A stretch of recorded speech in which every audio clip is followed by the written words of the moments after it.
Welcome back. The show's called Brand Equity and I'm Sonali Krishna. London, New York, Zurich, every Indian has visited these spots, well, at least with Bollywood. But with changing times, Bollywood films too are taking the path less travelled, at least when it comes to locations. With XL Entertainment's Zindagi Na Milegi Dobara, the audience got a peek into the bylanes of Spain, a country never showcased in Indian films before. And boy, did Indians take to it well. Here's Sakhi Deshpande with a rather interesting story.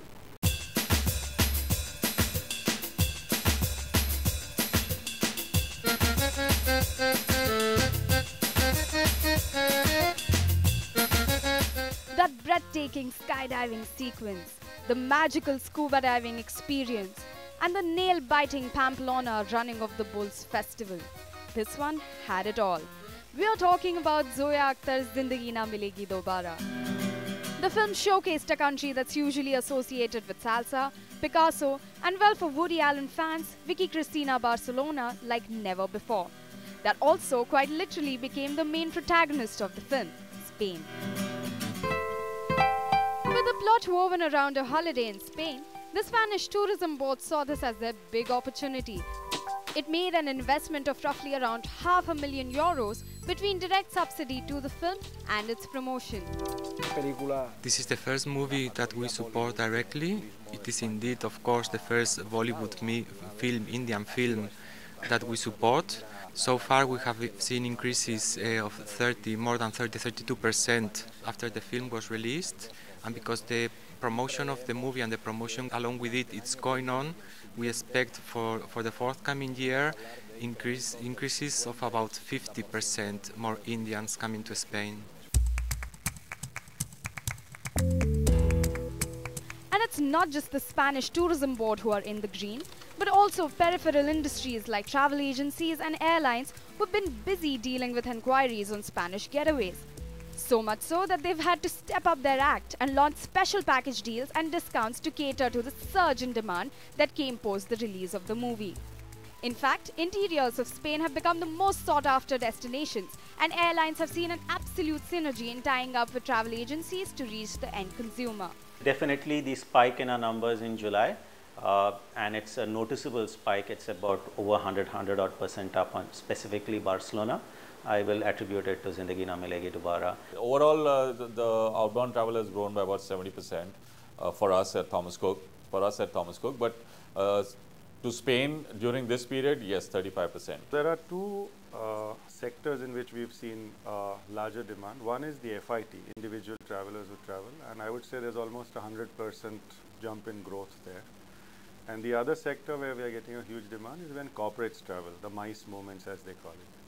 And in the last 6 months, we've done about 2 moments of over 400 people each to Spain. Here's how the numbers stack up post the release of ZNMD. According to travel agencies, there's been a 120% increase in inquiry about Spain in the last 3 months. Actual outbound travel to international destinations have gone up by 70%. And travel to Spain in particular has seen an increase of 35%. Now here's some comparison of tourist inflows into Spain before and after the release of the film. 53,500 Indian tourists have visited Spain from January to July this year as compared to 40,000 last year, a spike of 35%. The visa issuance from July to August has already seen a 32% increase compared to previous months. So how was this cracker of a marketing idea conceived? The script was written by Rima, Kakti and Zoya, by both of them, with Spain written and built into the journey of the 3 boys. But the minute we read it, we said we must, because we had a relationship with our earlier film with tourism with Malaysia, with Dawn. So we started approaching Spain, but unfortunately at that point they didn't have budgets, they were going through this recession period. We went there, they realized, they read the script, they knew this is going to hopefully benefit a lot to Spain in terms of tourism. But they had never done something like that before. So they were a little hesitant, reluctant to see how it's going to work. Next time maybe if a film does go to them and say at least they would have tested with, something, and they would have had some figures about how it has benefited them. So while it was Spain's virgin beauty that played to its advantage, this is not the first time Bollywood has showcased a foreign location in a specifically niche manner. Flashback to the 1960s, remember An Evening in Paris, with Shammi Kapoor and Sharmila Tagore romancing each other at Mount Titlis? Cut to the early 80s and you had the king of romance Yash Chopra filming his ambitious project Silsila at the Tulip Gardens in Netherlands. This wasn't the end of it either. Chandni, Lamhe and more recently I Hate Love Stories gave the audiences a peek into other picturesque locales from around the world. The difference is, this old trend is now being coupled with marketing acumen and business sophistication, and ZNMD got that formula spot on. While Hrithik, Farhan and Abhay were trying to woo their senoritas back in Spain, Indians here were yearning to match steps with them. And this quest took a lot of them to the country. Experts feel this is just the beginning and this trend is here to stay.